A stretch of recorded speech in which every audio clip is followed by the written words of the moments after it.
How I need a drink, alcoholic, of course, after the heavy chapters involving quantum mechanics.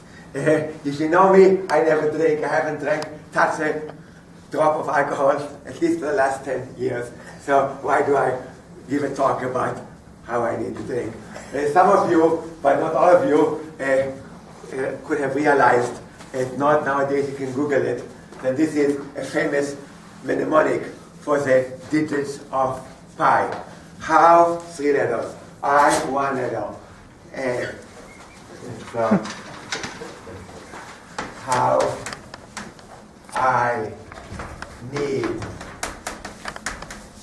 a drink. It's the whole sport of composing as long as possible narratives or poems comprising of the digits of pi. 3, 1, 4, 1, 5. Alcoholic.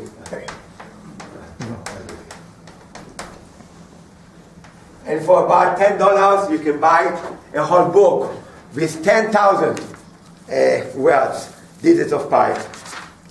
You can Google it, and I just ordered it. I don't have it yet. It's a very nice, by somebody called Mike Keith. I'm not getting any royalties, he's not paying me for this. So some people do I like it. Mike Keith. And the title, which I recommend, you can get 1 page for free online. Not awake. And let me, since I'm promoting this book, let me read the first few lines. Now I fall, a tired suburban in liquid under the trees, drifting alongside forest, simmering red in the twilight over Europe. And so goes for 10,000 words. And it makes sense. If you didn't know, it looks like a very nice poem. If you don't know much about poetry, the superficial one looks as good as any other poem you can find nowadays. So Mike Keith really wanted it. But then it occurred to me, what happened if you have 0? So how do you have a word of like 0? As far as I know, in Hebrew it's even hard to make one with a word of lex 1. There doesn't exist a word in Hebrew lex 1 unless you take abbreviation like for God, but that is really cheating. So I like English, what about French? In French do you have? Yeah, in French you do have. In Spanish probably too. You have words of lex 1. So the convention is you do words of lex 10. But you only encounter this problem up to the digit number 33, I think. Let's look. 3, do I have it? Yeah. Yeah, here's a nice book, History of Pi. And somewhere you have the digit. Yeah, this problem, this issue only occurs at the digit, the 33rd digit. Then you have to cheat and use 10 letters because it's 0. So it's a little bit this. And then I realized I just finished running the computer program.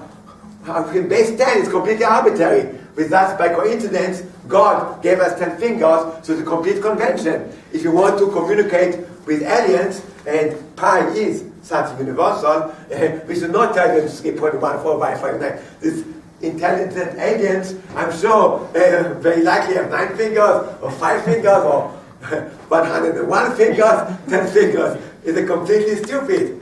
What we should broadcast with signals, with very, very strong signals, is the following things. That's like a Morse code in binary. Even if the aliens have 7 fingers, they do know about the binary system. And they realize that we may not have 7 fingers, so we should communicate with other civilizations via binary. So what I propose to SETI, the one who wants to communicate with aliens, is this. So this is the more fundamental one. So we should celebrate Pi Day not on March 14, even though it's nice it's Albert Einstein's birthday, so in this case it's good. But then he was born in Germany, and in Germany it's 14/3, not 3/14, so it's not exactly appropriate. Still, it's a nice day to celebrate. But I think in Halloween, 1100.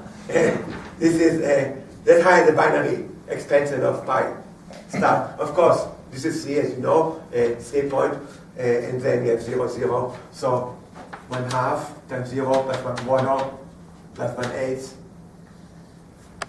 0, 0, 1. So this is what, and I look, this is in the database, yes, this, right?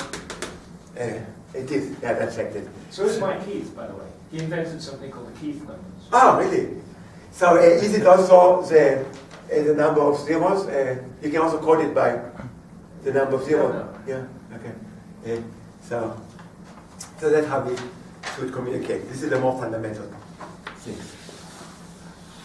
There's another dispute whether pi is fundamental.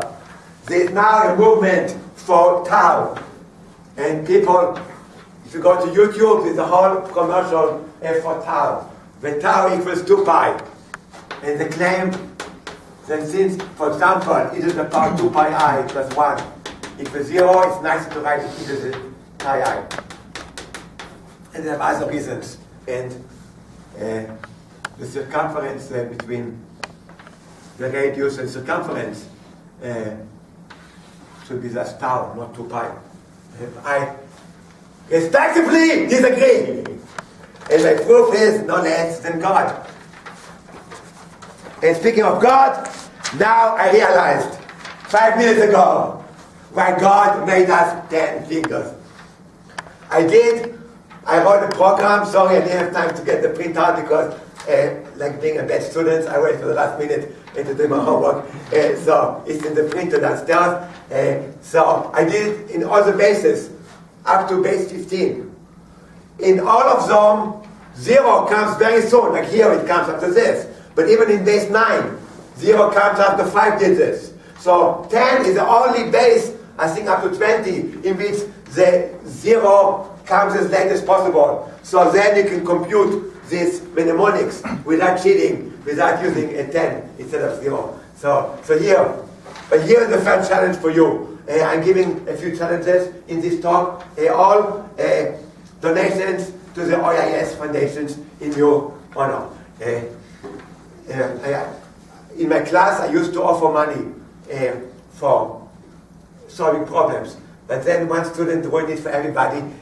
Matthew, who could not make it today, Matthew Russell said, don't give me personal money. Whatever I do, donate to the OIS in my honor. So I did it now for everyone to also in this talk. Thank you. So here's a challenge. For every base from 2, for each of them, I'm offering for the best entry, $3.14. For the first good entry, and I ask some judges to judge, to do similar mnemonics as long as you can, 30 from other bases. For example, here it's a bit hard, but you can do I, M. So I don't know if it makes sense grammatically, but maybe you can parse it in some ways with commas and hyphens. I don't know, to make it sense or some pronunciation.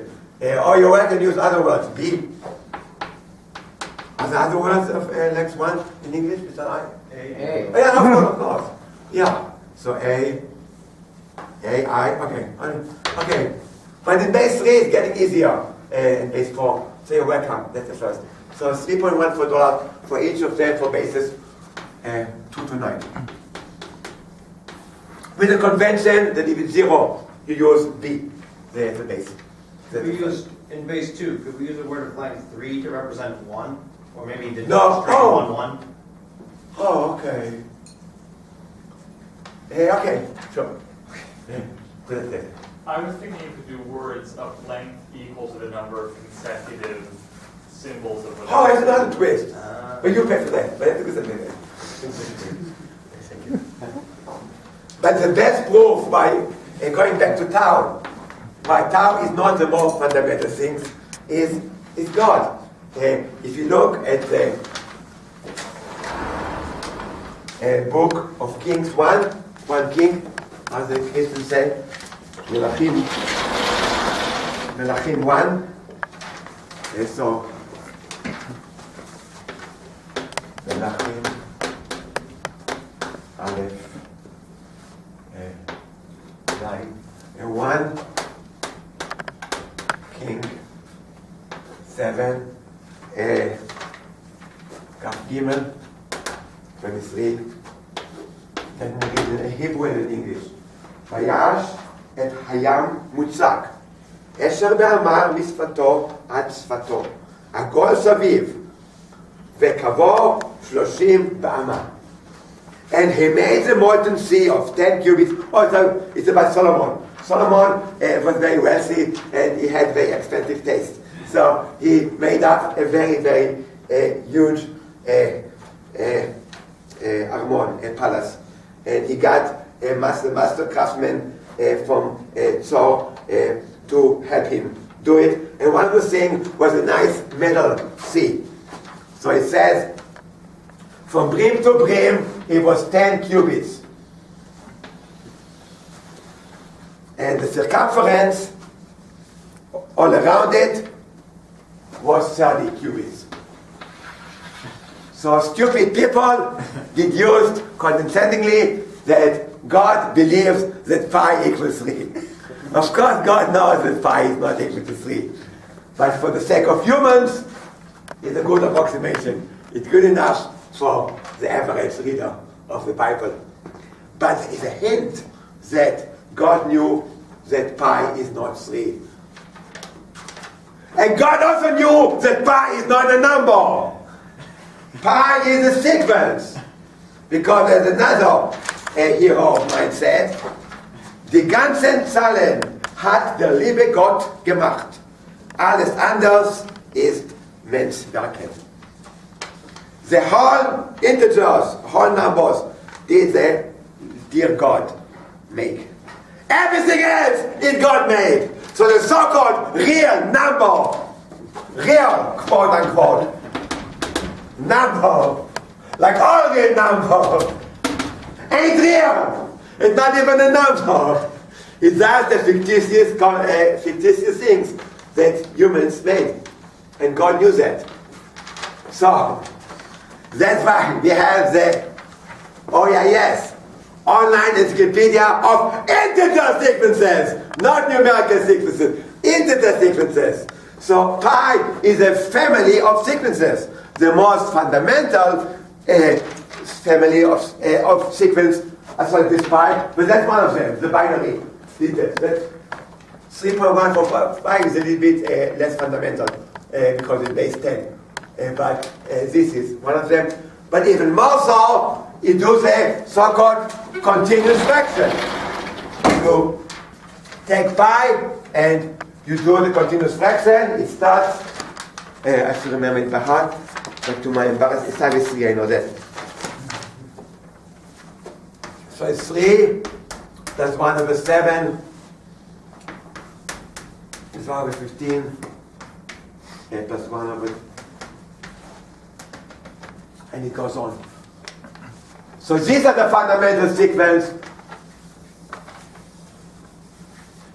Unfortunately, there is no human knows a nice formula for the terms of the continuous fractions of pi. Unlike E, or even better, E, in which you have a beautiful explicit expression for this, which if I remember correctly, it's 1 over 2 plus 1 over 6 plus 1 over 10. So it's just this arithmetical progression. This immediately implies that this number that hence E is irrational. Unfortunately, there's nothing nice. Maybe there is, but nothing known. And that's my dream.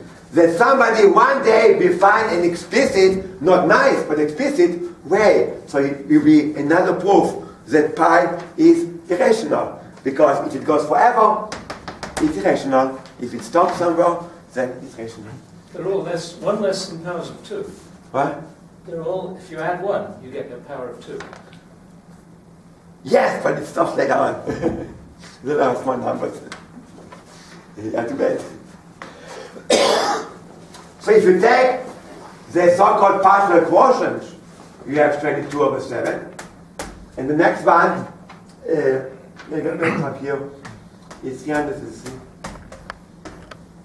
So if you look back in the passage of the Bible, in the book of Kings, it tells you about the circumference in Hebrew. Circumference in Hebrew is kavah. But then it tells you in parentheses, kav. So when you read the Torah and the Bible, in this case, there are sometimes words that you don't read. So you have a discrepancy between the kri and the kra. What you read and what you say. And in Hebrew numerology, every Hebrew letter has a numerical value. And the whole Kabbalah, a large part of Kabbalah is based on Hebrew numerology. You can prove many, many things. For example, if you take the name, for example, art, you find the geometrical value, and you have the 10. And if you like art, you find up a word that says, good guy, smart. If you don't like him, then you make up something nasty. And when we were in school, we used to make fun, and use ourselves by taking the teacher's name we didn't like and try to make up combination of words that are unflattering to the teacher. And one thing I remember was Eliyahu Chamor. Our teacher was called Eliyahu, and Chamor is a donkey. So we proved, using Gematria, Hebrew numerology, that our teacher Eliyahu is a donkey, an S, a stupid S. So this is one way. But going back to more serious things, in Hebrew numerology, this is 106 and this is 111. So the ratio between the circumference as you read it, and the circumference as you read it is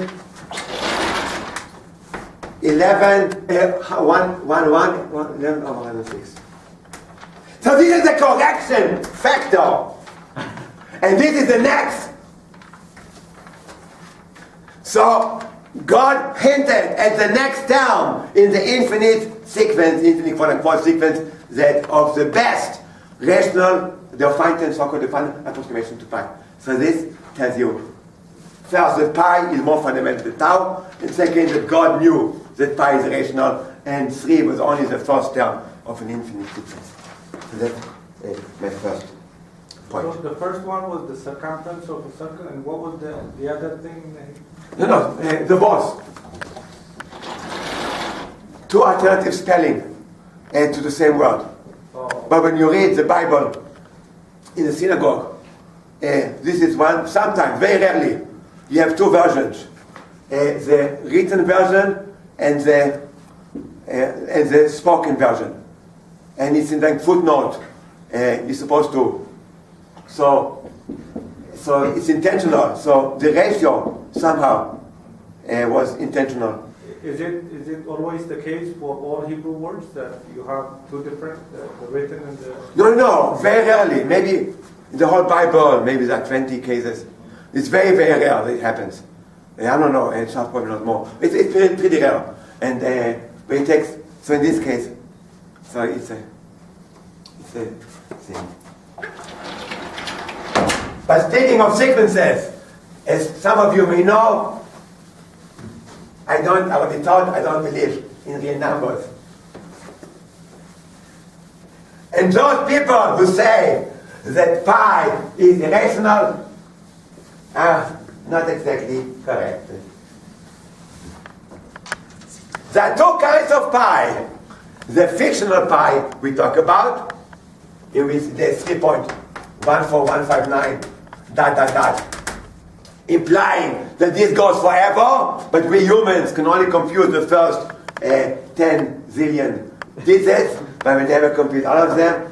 And you have me, who said this, that doesn't go forever. What pi is really an algorithm. It's an algorithm to produce sequences. And all the sequences have something in common. To use a vernacular, they converge to the same thing. But the so-called limit is a complete fiction. It's not the things. It's just a way of speech about two sequences being equivalent. So the notion is sequence A and converted to the limit pi is complete nonsense. But you can say the sequence 3, 3.1, 3.141, and so on, converges to the same thing as this. So the notion converges, equiconvergence, is meaningful. But the notion, the limit of a sequence is complete nonsense, because it tacitly assumes that it has an independent existence as a real number, and that's a complete nonsense. Yeah, but this is and speaking of sequences, it is a nice sport to be able to compute as fast as possible as many digits. And here I'm very proud that I made a modest contribution to this very important sport of computing digits. One of the greatest mathematicians in the world, at least in my book, is Jesus Guevara, a Spanish mathematician who is the closest approximation to Ramajuan that I know who lives today. Of course, if Ramajuan lived today, he would have had a computer, and this guy is the complete computer whiz. I recommend you go to his website. You can Google him, Jesus Guevara, and you look at the first top things he's most proud of. Series for pi. So the first one of them is as follows. 1/28 pi square. Of course, if you know how to compute this number, you'll be able to compute pi. And you take a reciprocal, which is 1/28, takes the root. So here goes. 13 minus 1/2 to the power 5 times. So that is Ramanujan style. That's how Ramanujan used to do. But you have to have a modest like you. It doesn't give you formulas. You just guess the pattern. So I'm just copying from his main homepage. 40. And I'm sure you can guess the pattern and write it in the usual notation. Minus 1.3.5 over 2.4 to the power 5 times 60 times 132 plus 13 over 2 to the power 30 plus dot. So let's look. 13 is just, I said, don't worry about it. But then it's 1/2 to the power 5. So it's all to the power 5, and then it's 1 times 3, 1 times 3 times 5, so you can see the pattern here. 20, 40, 60, so it continues 80, and 50, 91, 122, so it's 50, yeah, so it's 50 plus 41, n, I guess. So there's an amazingly fast formula, and this gives you 3 for every extra terms. It gives you 3 extra digits, so it's terrifically fast. And the reason I feel personally proud, it uses the WZ method, named after the late Herb Wilf, my good friend, who passed away about a year ago, unfortunately, and myself, the so-called WZ method. And I'm really, especially happy for W, because this part is more W than Z. The history of the so-called Zeilberger method was that I developed a general algorithms to prove a certain type of identities, hypergeometric identities. And I was a generalist. I said you input an identity, my computer can prove it. And then Herb Wilf looked at my paper and realized that for the special case in which the identities are nice, where you have closed form, then you have a much nicer, quicker way of giving the proof that humans can enjoy. Before, it was a proof that a human can understand, a human can approve, but a human cannot relate to. It was computerish too much. And Herb made it palatable in many, many cases. But for a while, for a long time, Herb felt that it was secondary what he did. It was a nice observation that for the special case of so-called closed form identities, you can make it nicer. But he saw it was nice cosmetics, but not fundamental. But it turns out that his fundamental so-called observation led to a whole field of convergence acceleration, being able to take a slowly convergent series and make it much faster. And Jesus Gilera and other people developed it into an art. And using the WZ method, they found amazingly fast convergence, converging series. They can give you many, many digits of this and other content. So that was, I was personally proud. But if you look at the same homepage of later, Jesus has even a better formula. This is only gives you 3 digits per term. This gives you 5 digits per second. So this is an amazingly, and I just program it on my computer, and indeed, it gives you very, very fast. So the formula, this is 128 times square root of 5 over pi squared. So it's minus 1 to the power n. So it's very, very fast converging because 2880 to the power 3n. Times 6n factorial over n factorial to the power 6. Times 5, 4, 1, 8, n squared plus 6, 9, 3n plus 29. This is. And unfortunately, it does not have a WZ proof.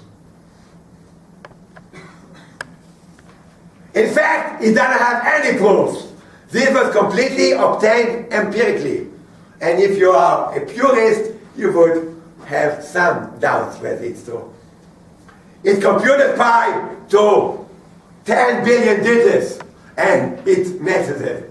So you must be a complete contrarian or complete fanatic, mathematical fanatic to doubt the truth of this. There is no formal proof yet. So I'm offering a pi over 4 times 125 times pi dollars for the OIS Foundation for any proof of this.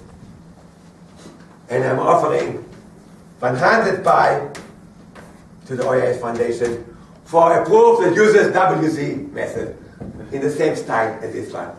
If you have a WZ proof, I will be paid 3 times as much, 4 times as much. So that's a challenge for you. Is that related to hypergeometric series as well? Yeah, but the top bullet. Yeah, they're both hypergeometric. That's hypergeometric, but they don't read, it's written Ramajuan style, with dot and dot. But it could be written in hypergeometric. And that's obviously hypergeometric. I mean, the way it's written. But you can prove one but not the other. That seems strange. Oh, no. It's not directly provable with the Zeilberger method or WZ. Because WZ, good point. And that's in this case, the identity is a numerical identity. It's not free parameter. What Shalosh can prove in a second is done like this. So you have summation over k.